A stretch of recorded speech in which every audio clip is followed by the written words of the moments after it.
1. I want to start off by saying hello. Anyways, this experience I shared with my mom last summer is something that's been on my mind for quite a while.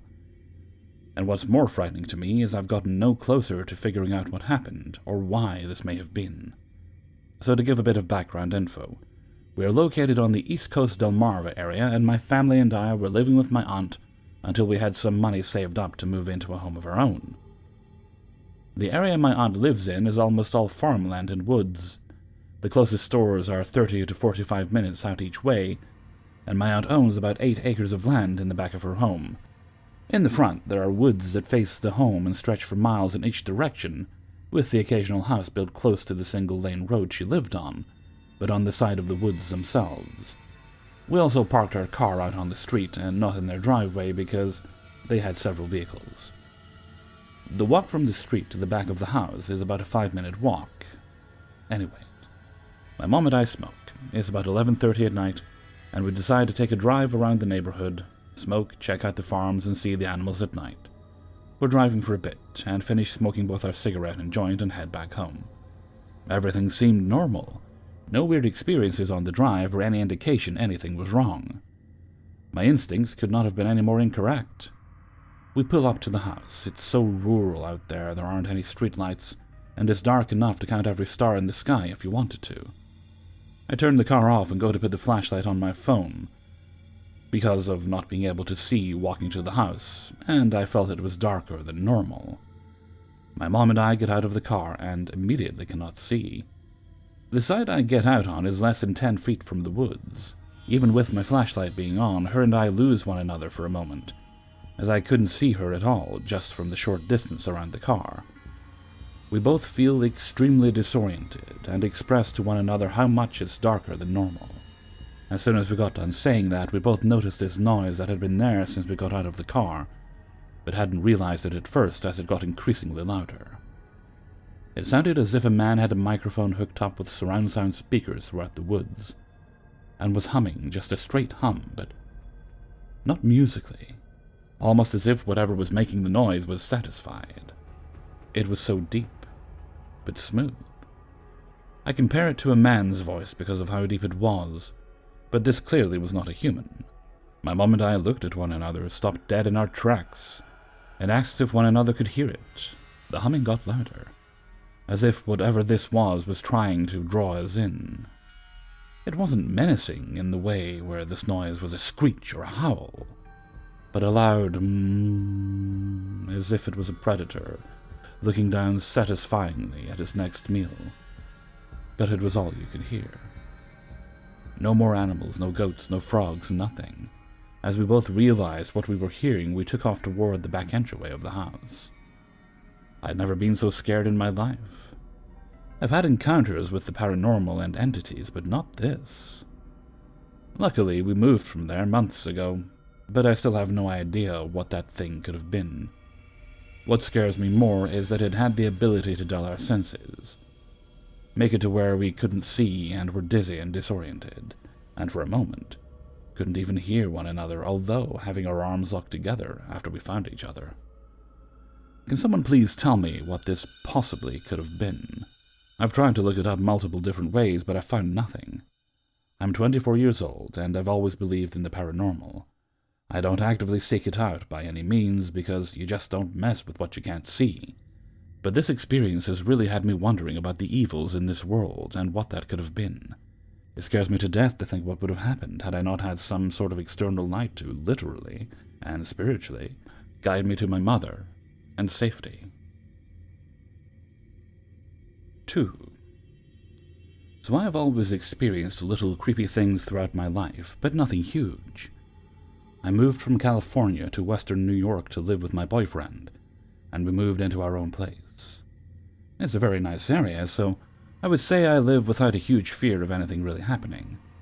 We work nights, but I am currently laid off due to COVID. My boyfriend still works though, 8 p.m. to 4 a.m., so I am awake and alone during these hours, with my dog and 2 cats.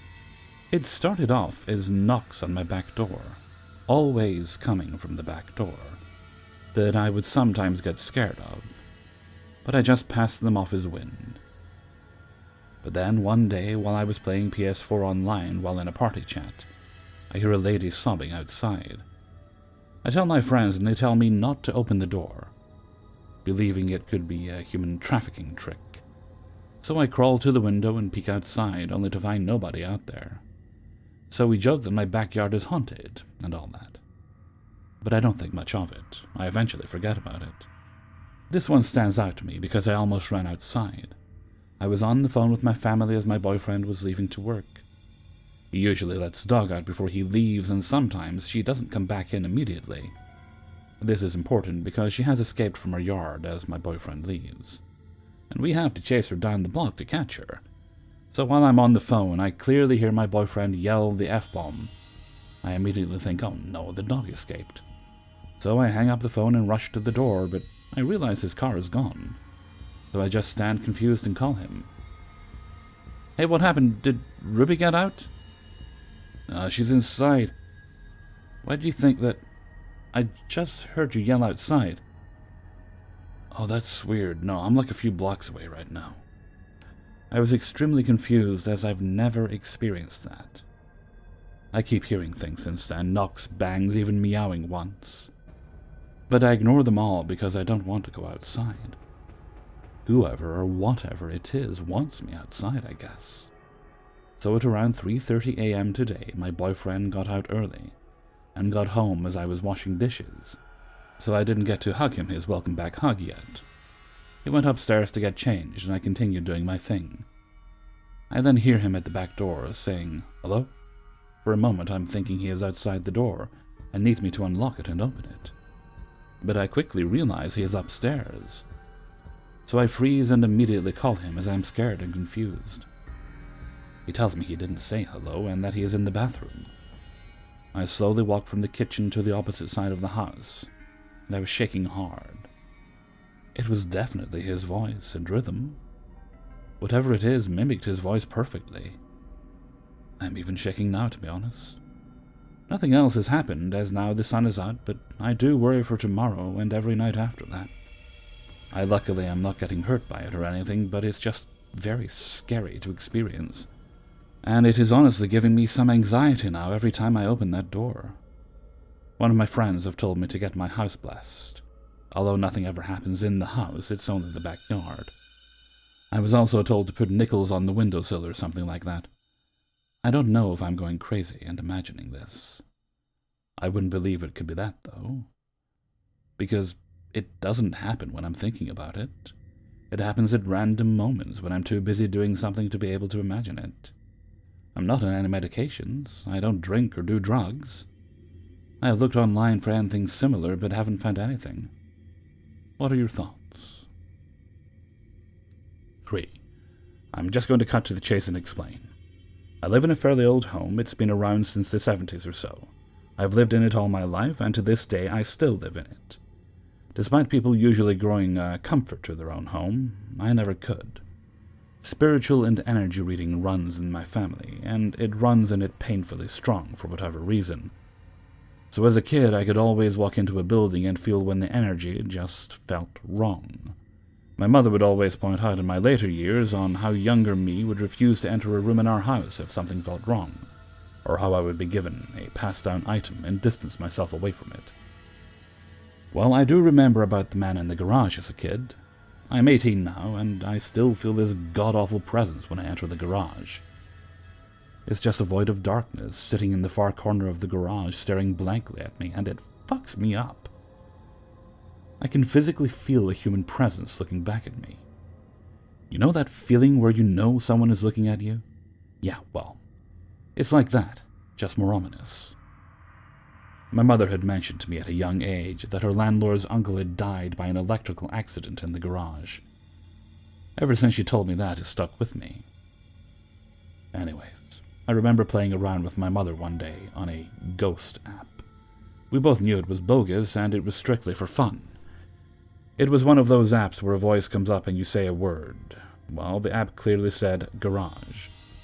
Not once did my mother or I mention the garage, so we both just sat there and looked at each other, till my mother dragged me into the garage. I felt very uneasy going into the garage, and The energy just had a grip around my neck. I remember feeling dizzy and nauseous to the point I had to step out. Going back and revisiting that situation, I think it was just my anxiety worked up over some stupid app, but then again, I don't know. Another particular incident that has stuck with me to this day is a fairly older one. I was on a Skype call with an online friend of mine, just chatting late at night, as any other teen would. The rest of my family was asleep. Yet I suddenly heard our hallway light turn off and on. For explanation, it's a switch that does a very loud click when it turns off or on. I felt uneasy immediately as I focused on the sound, and my room is pretty close to the switch. I remember falling dead quiet while the light turned off and on in extreme speed before it suddenly stopped. This situation never happened again, not to my knowledge at least. There's been multiple other incidents, such as extremely similar, if not sometimes sharing the same exact dream as my mother. Heavy footsteps, being touched, hearing music, decaying smells, and just overall weird things that wouldn't happen in a regular home. For context of the dream thing, my mother and I would have synchronized dreams under the same night. We have both had dreams of ancient Native American burial grounds, a tall shadow man in a suit, and people reaching out to us in our dreams. We have had guests over at our house who have had absolutely no knowledge of the man in the garage, who claim they have seen a woman in a white dress in the far back room of our house, which has always given me negative energy as a child. I've never personally experienced the woman in the white dress, but I believe it's my aunt, as we own some of her ashes in our house. 4. For the past 4 years, I've worked as a funeral director and embalmer at 2 different locations and separate buildings. In my line of work, of course, the nature of the work would be unsettling to most, especially the aspect of the tasks completed on the decedents themselves. As an embalmer, I've performed some gruesome actions all for the betterment of someone's loved one's appearance and their expectations of the viewing during their visitation period. I'm telling you all of this to set the stage that I'm not scared easily or unsettled, and I have a rock-solid stomach that can handle any smell or sight that we might, as embalmers, might come across at any point. As there are 2 locations that I frequently visit for my work, I'll label them 1 and 2 just for simplicity's sake. First location. Coming back from a death call at a hospital at 2 a.m. into a 130-year-old funeral home, with a decedent in the back of the van seems creepy enough to most, but it's the reality that most people don't realize is a fairly common occurrence. My first major encounter happened sometime after I arrived at the funeral home and started my normal embalming procedures. During the procedures, of course, I am not paying extreme attention to my surroundings of the room, but noticed this nuisance of a chill that wasn't normal, as I had embalmed many times before and never noticed anything like it. I just shrugged it off and continued on.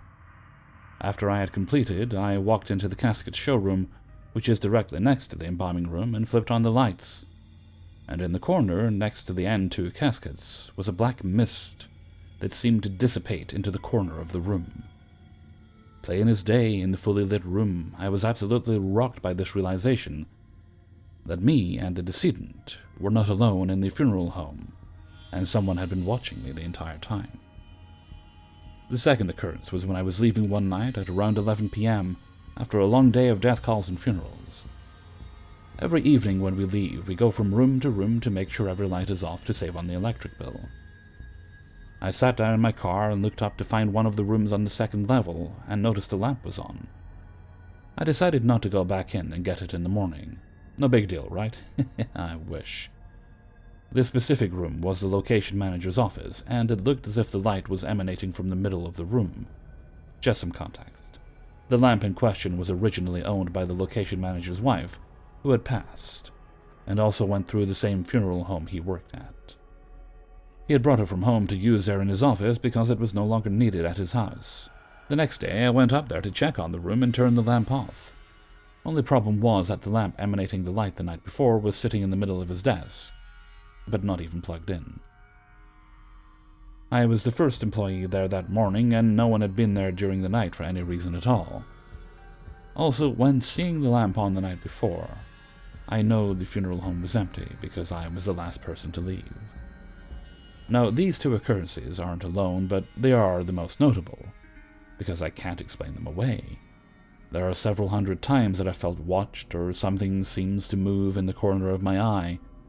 There have also been many times when I hear someone whisper, "hello," or "hey," in my ear. They're so numerous that it's hard to keep when or how they happen straight. But I guess that's just baggage with the job. The second location. Context. At this location, I actually lived in the top of the funeral home for a period of 6 to 8 months, because free room and board in a fully furnished apartment and the ease of being able to just wake up and clock in the morning without even having to drive anywhere is a luxury most people don't think about. The first happening was subtle, but not a subtle moment.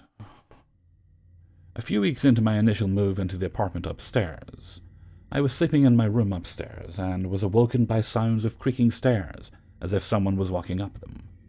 It was 1 a.m., and I knew no one was there but me. Because usually when a death call happens, I know about them because I am called by my answering service to go get them. At this point, I'm frozen in place. Like, who in the hell would be there at this time of night without me knowing about it?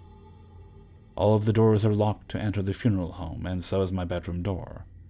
The freezing continues until whatever is outside my door comes to it and knocks twice. I say nothing. After several moments of complete silence, the creaking starts again, but back down the stairwell. I sat totally silent the rest of the night and couldn't sleep at all. Nothing else happened, but I was absolutely rattled by that experience. Whatever that was knew I was up there, and I didn't like that thought at all.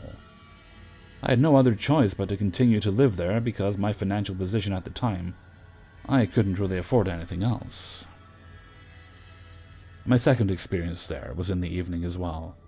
I was eating a TV dinner in my kitchen there in the apartment. I looked up from my food and watched the doorknob turn, and the door opened as if someone just walked through and shut it back. I just sat mouth agape and was totally flabbergasted.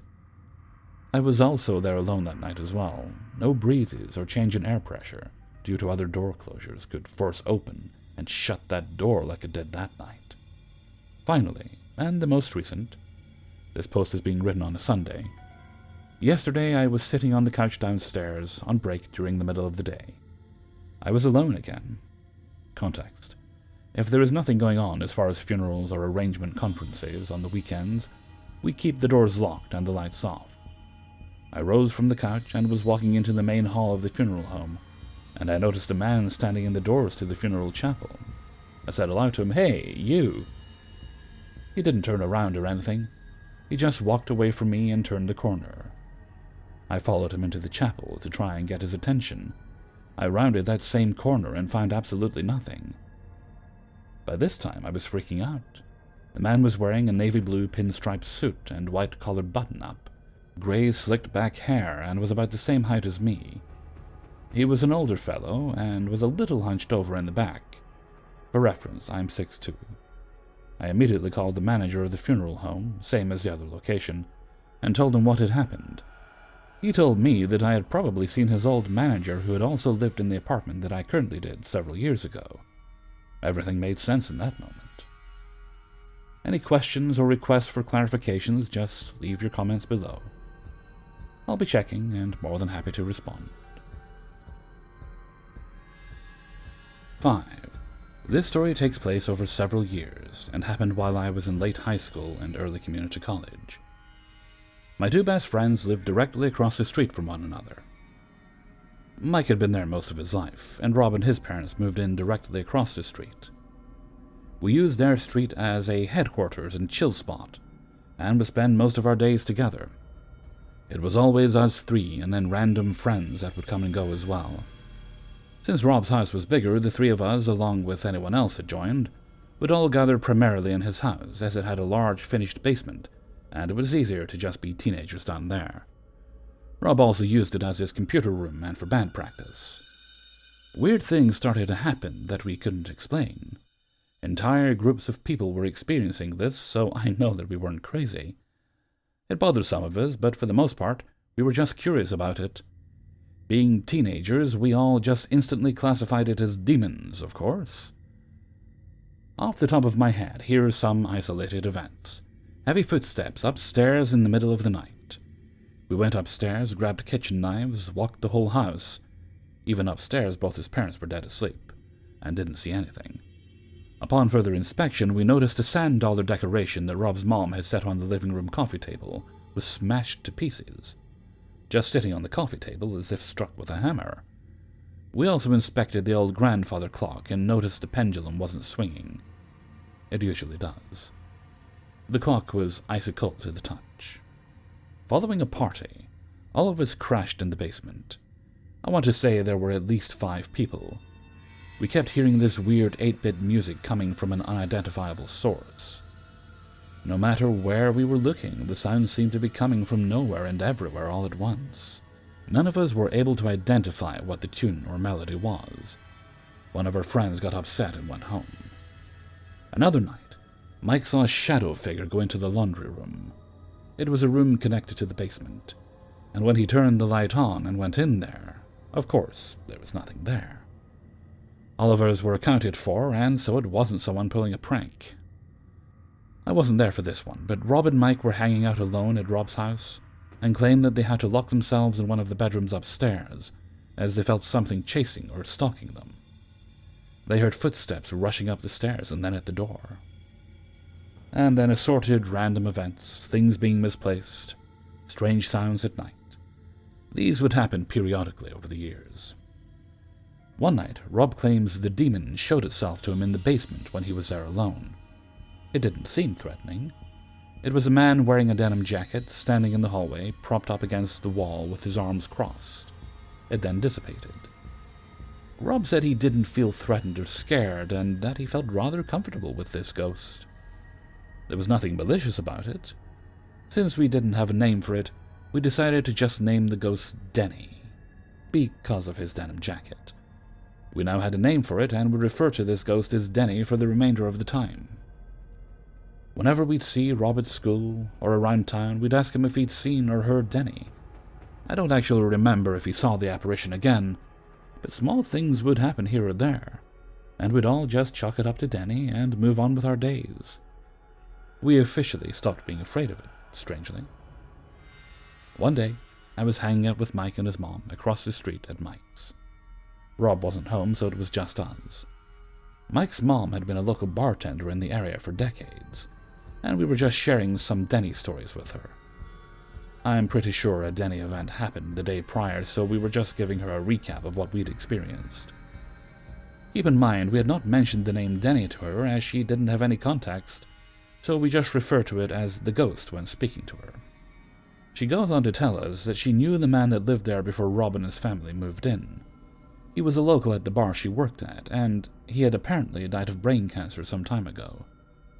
When we asked her what his name was, she said, yeah, his name was Dennis, but we all called him Denny. I felt like I had just been struck by lightning. Rob claims the activity has stopped completely since then. Had we given this spirit peace by acknowledging him, befriending him? Did he finally go to the other side because we learned his backstory? How is it possible that he told us his name without ever actually telling us his name? I have so many questions. Hey everybody, Hellfreezer here, and thank you very much for listening to 5 True Paranormal Stories, episode 220. And thank you very much to everybody who allowed me to use their stories in this video.